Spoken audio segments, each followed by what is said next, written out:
I'm a process engineer. I know all about boilers and incinerators and fabric filters and cyclones and things like that. But I also have Marfan syndrome. This is an inherited disorder. And in 1992, I participated in a genetic study and found to my horror, as you can see from the slide, that my ascending aorta was not in the normal range, the green line at the bottom. Everyone in here will be between 3.2 to 3.6 centimeters. I was already up at 4.4. And as you can see, my aorta dilated progressively, and I got closer and closer to the point where surgery was going to be necessary. The surgery on offer was pretty gruesome.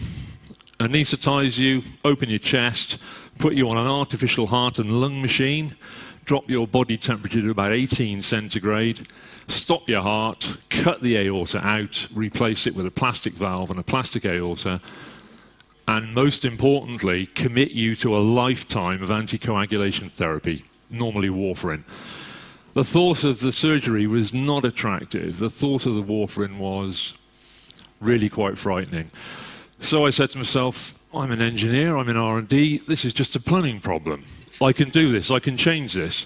So I set out to change the entire treatment for aortic dilation.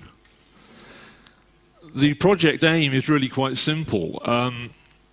The only real problem with the ascending aorta in people with Marfan syndrome is it lacks some tensile strength. So the possibility exists to simply externally wrap the pipe and it would remain stable and operate quite happily.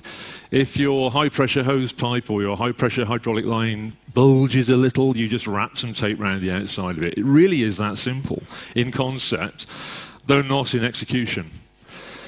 The great advantage of an external support for me was that I could retain all of my own bits, all of my own endothelium and valves, and not need any anticoagulation therapy. So where do we start? Well, this is a sagittal slice through me. You can see in the middle that device, that little structure squeezing up. That's the left ventricle, pushing blood up through the aortic valve. You can see two of the leaflets of the aortic valve working there, up into the ascending aorta. And it's that part, the ascending aorta, which dilates and ultimately bursts, which of course is fatal. We started by organizing image acquisition from magnetic resonance imaging machines and CT imaging machines, from which to make a model of the patient's aorta. This is a model of my aorta. I've got a real one in my pocket if anyone would like to look at it and play with it. You can see it's quite a complex structure. It has a funny trilobal shape at the bottom which contains the aortic valve. It then comes back into a round form and then tapers and curves off. So it's quite a difficult structure to produce. This, I say, is a CAD model of me, and this is one of the later CAD models. We went through an iterative process of producing better and better models. When we produced that model, we turn it into a solid plastic model, as you can see, using a rapid prototyping technique, another engineering technique. We then use that former to manufacture a perfectly bespoke porous textile mesh, which takes the shape of the former and perfectly fits the aorta. So this is absolutely personalized medicine at its best, really. Every patient we do has an absolutely bespoke implant. Once you've made it, the installation is quite easy. John Pepper, bless his heart, professor of cardiothoracic surgery, never done it before in his life. He put the first one in, didn't like it, took it out, put the second one in, happy, away I went. 4.5 hours on the table and everything was done. So the surgical implantation actually was the easiest part. If you compare our new treatment to the existing alternative, the so-called composite aortic root graft, there are one or two startling comparisons which I'm sure will be clear to all of you. 2 hours to install one of our devices compared to 6 hours for the existing treatment. The existing treatment requires, as I've said, the heart-lung bypass machine, and it requires a total body cooling. We don't need any of that. We work on a beating heart. He opens you up, he accesses the aorta while your heart is beating, all at the right temperature, no breaking into your circulatory system. So it really is great. But for me, absolutely the best point is There is no anticoagulation therapy required. I don't take any drugs at all other than recreational ones that I would choose to take. And in fact, if you speak to people who are on long-term warfarin, it is a serious compromise to your quality of life, and even worse, it inevitably foreshortens your life. Likewise, if you have the artificial valve option, you're committed to antibiotic therapy whenever you have any intrusive medical treatment at all. Even trips to the dentist require that you take antibiotics in case you get an internal infection on the valve. Again, I don't have any of that, so I'm entirely free. My aorta is fixed, and I haven't got to worry about it, which is a rebirth for me. Back to the theme of the presentation, in multidisciplinary research, how on earth does a process engineer used to working with boilers end up producing a medical device which transforms his own life? Well, the answer to that is a multidisciplinary team. This is a list of the core team, and as you can see, there are not only two principal technical disciplines there, medicine and engineering, but also there are various specialists from within those two disciplines. John Pepper there was the cardiac surgeon who did all the actual work on me, but everyone else there had to contribute one way or another. Raad Mohyadin, medical radiologist, we had to get good quality images from which to make the CAD model. Warren Thornton, who still does all our CAD models for us, had to write a bespoke piece of CAD code to produce this model from this really rather difficult input data set. There are some barriers to this, though. There are some problems with it. Jargon is a big one. I would think no one in this room understands those four first jargon points there. The engineers amongst you will recognise rapid prototyping in CAD. The medics amongst you, if there are any, will recognise the first two, but there will be nobody else in this room that understands all of those four words. Taking the jargon out was very important to ensure that everyone in the team understood exactly what was meant when a particular phrase was used. Disciplinary conventions were funny as well. We took a lot of horizontal slice images through me, produced those slices, and then used those to build a CAD model. And the very first CAD model we made, the surgeons were playing with the plastic model and couldn't quite figure it out.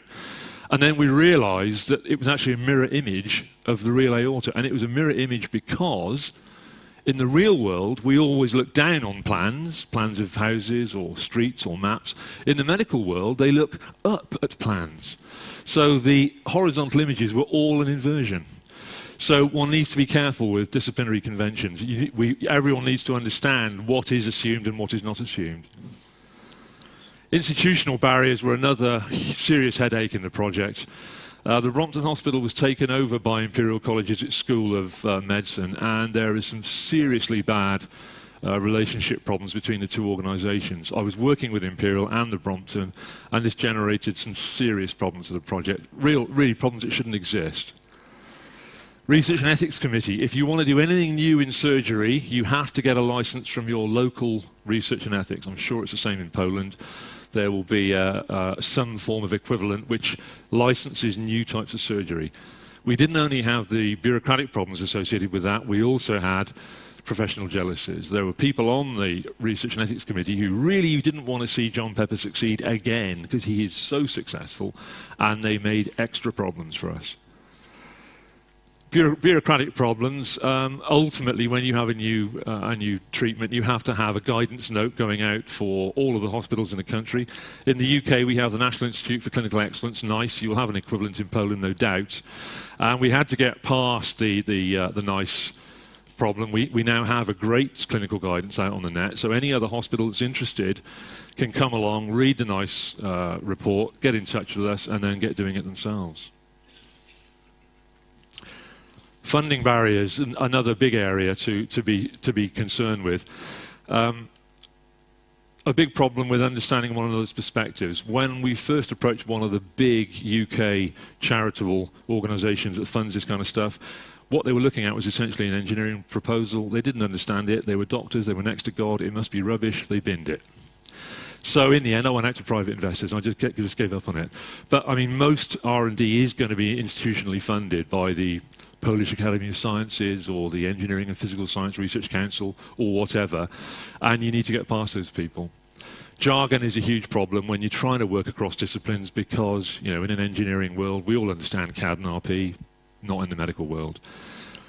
I suppose ultimately the funding bureaucrats have really got to get their act together. They've really got to start talking to each other, and they've got to exercise a bit of imagination, if that's not too much to ask, which it probably is. I've coined a phrase, obstructive conservatism. So many people in the medical world don't want to change, particularly not when some jumped-up engineer has come along with the answer. They don't want to change. They simply want to do whatever they've done before, and in fact there are many surgeons in the UK still waiting for one of our patients to have some sort of episode so that they can say, I told you that was no good. We've actually got 30 patients. I'm at 7.5 years. We've got 90 post-op patient years between us, and we haven't had a single problem. And still there are people in the UK saying, yeah, that external aortic root, yeah, it'll never work, you know. It really is a problem. It really is a problem. I'm sure everyone in this room has come across arrogance amongst medics, doctors, surgeons at some point. The middle point is simply the way the way that the doctors protect themselves. Oh, well, of course, I'm looking after my patient. I think it's not good, but there you are, that's my view. Egos, of course, again, a huge problem. If you're working in a multidisciplinary team, you've got to give your guys the benefit of the doubt, and you've got to express support for them. Tom Treasure, professor of cardiothoracic surgery, incredible guy, dead easy to give him respect. Him giving me respect, slightly different. That's all the bad news. The good news is the benefits are stonkingly huge. Translate that one, I bet they can't.